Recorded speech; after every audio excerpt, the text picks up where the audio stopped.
Hello, everybody. It's GT Davis, the Pueblo County Blessing Box guy. I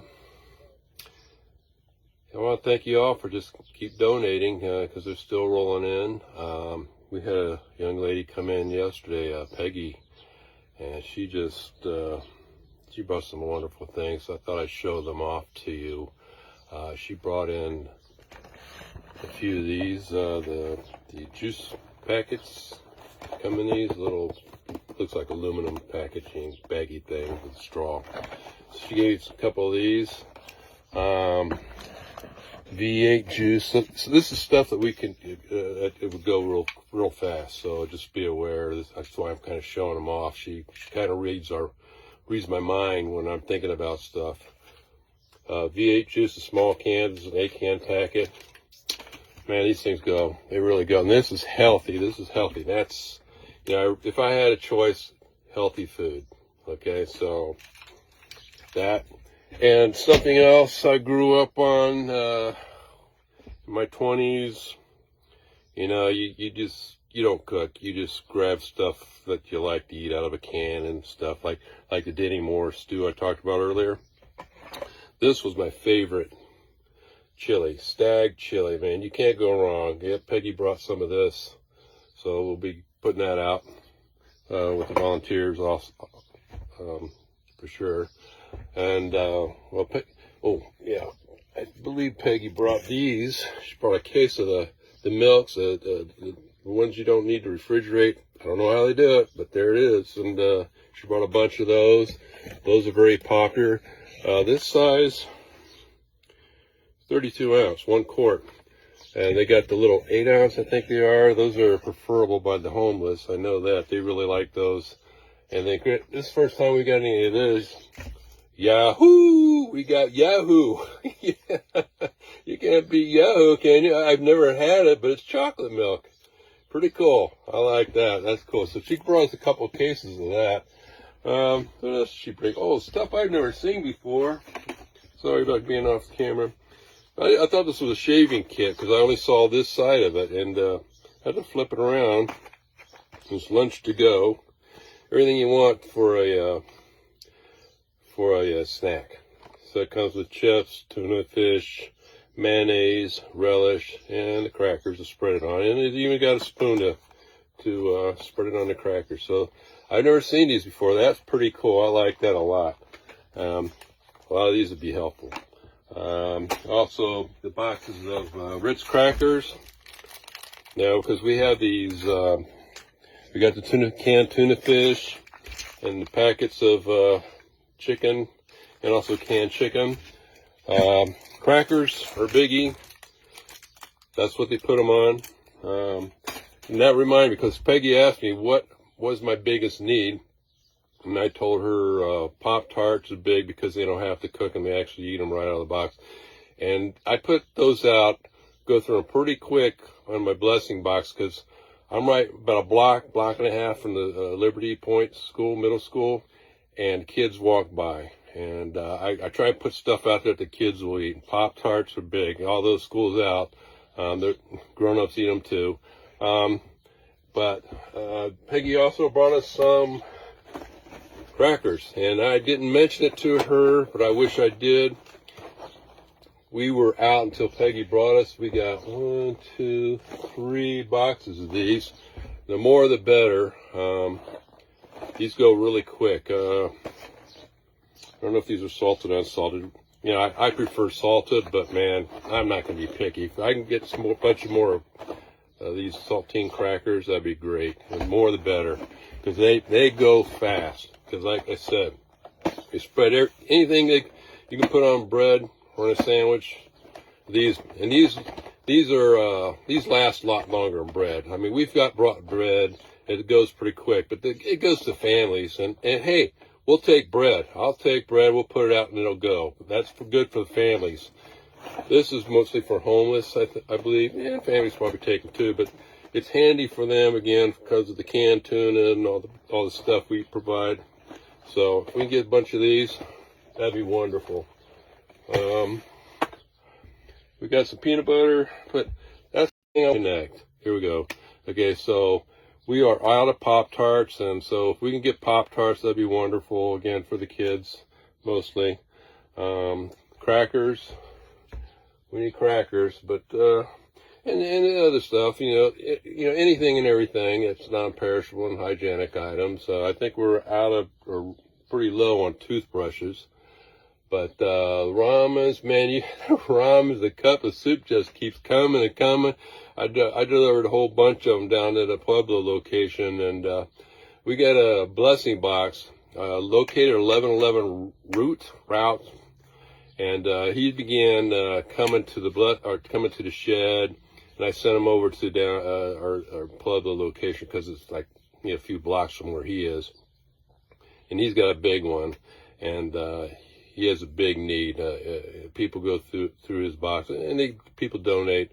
But so he decided to come and get food, and that's okay.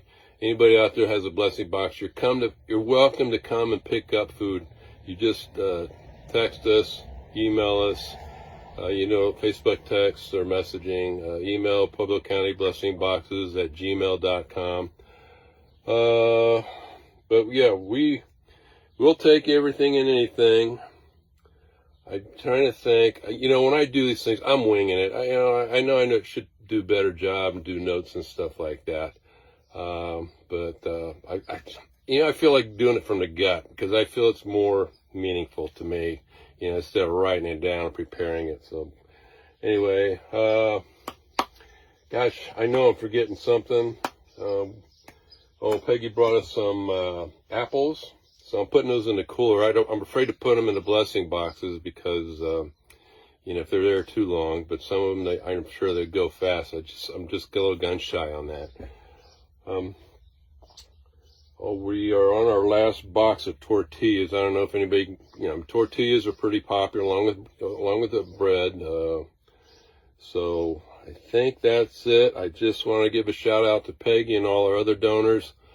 I got to do a better job. I try and take pictures. I mostly share them with the volunteers because they love seeing the incoming donations. So I believe I do share them on Pueblo County Blessing Boxes most of the time. So I'm just trying to think here. We're kind of running low on coffee, but that's kind of a luxury, but that's okay. They like the little single packet servings of coffee, so we can put those out in the blessing boxes. They go pretty quick. Sugar, packets of sugar. Boy, I deliver, somebody donated a box of packets of sugar. It looked like they go to restaurants. And I took them to the rescue mission, and that's like gold. I guess they don't get sugar over there. And that's another thing I just want to talk a little bit about is the rescue mission. They lost funding to feed the homeless there for breakfast. So they're struggling to provide breakfast. They do the lunch and dinner, but they can't do breakfast. And they're city funded, as I understand, and the soup kitchen is state funded. So the city decided to cut the funds for the breakfast meal. So they struggle to provide. So any donations that you can provide to them, you can bring it to, I'd rather you go directly to them. But I mean, if you live in Pueblo West, I'd be happy to deliver a package of sugar of any kind. I think I'd be happy to get. I was able to get some flour so they can make flour. They got some chefs over there that love to cook things with flour and stuff. So, and that helps with the breakfast because, you can just about make anything with flour and sugar and water. So, okay, I think that's it. We're pretty good sitting here, pretty good here at the shed. But it goes fast. It goes really fast. As much as ramen noodles and cup of soup we still got quite a bit. But, I've said this before, but it's getting more obvious. Even in Pueblo West, the blessing boxes are getting emptied really quickly, a lot. We did take some donations over to the blessing box over Christ Church on McCulloch a few days ago. When you look at the box, they got food only in the front row. Behind it is nothing. And most of the time, in that front row is stuff that people just don't eat. You know, it'd be canned beans of any kind, garbanzos, or that's driving me nuts. But I think we cleaned out all the garbanzos, most of the garbanzos out of Pueblo West. And black beans, you just can't, nobody wants to cook canned beans. I don't know why. I love black beans, but I can only eat so much. In my box, wow, I mean, I keep repeating it, but it's like a drive-through. I mean, one family will pull up in a van or whatever and take food, and that's okay. And they'll go away, and somebody else will come a couple minutes later, take food. It's just, I've never seen it so busy. So here's the point I'm trying to make. If I'm going to go to Denver more often, because there's more hunger today than yesterday. There's going to be more hunger tomorrow than there is today. That's just the way it is right now. And I'm going to do what I have to do to get as much food out there. You know, I don't want the limitations to be that we don't have enough food. I'm going to fight that battle. That's my job, and that's what I'm responsible for, and that's what I'm going to do. So, despite how much donations we get locally, I'm going to Denver to get more donations. We're going to feed more people. There's going to be less people on my watch hungry. And I'll leave it at that. Okay? So I urge everybody who can to donate to these blessing boxes. If you want to sponsor one, you have one in your neighborhood. And here's another thing I want to talk about is when I grew up. I mean, I remember we got home movies, and I was a little kid, 5 years old. My mom could let me outside, and the neighborhood kids would watch over me. My mom would tell me these stories.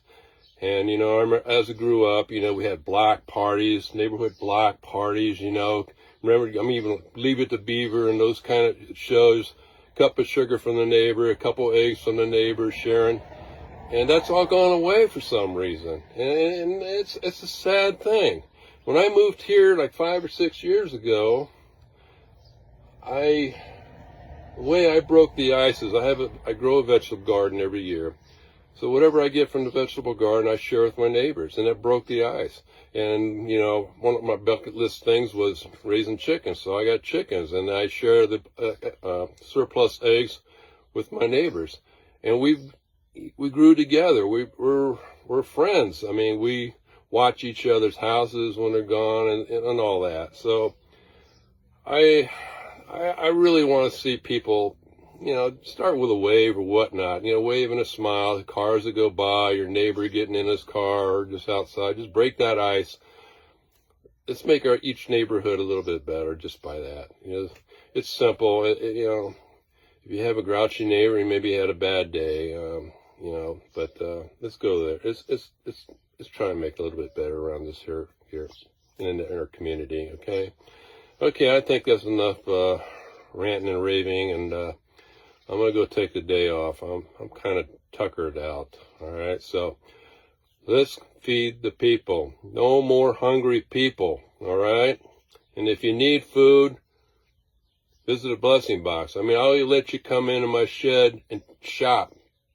My little free grocery store here in my little shed, I'm willing to open it up to those in need. And if I have to do 2 trips to Denver a week, whatever it takes, I'll do it. And I was telling the volunteers yesterday or the day before, you know, we are on track of moving about 2 tons of food a month. That's sharing it with all the other blessing boxes, and that does not include what the community has already put in the blessing boxes. So I have no clue what that is, but you know, if we're moving like 2 tons of food in a month, gosh, I just, you know, the community being part of it, I'd like to see that double. I'd like to see that double. But anyway, that's my dream. Anyway, I'm going to let you go. God bless, and we'll see you next time. Stay happy, well, be happy, and do one kind act today, whatever it is. And I'll leave it at that. All right, bye-bye.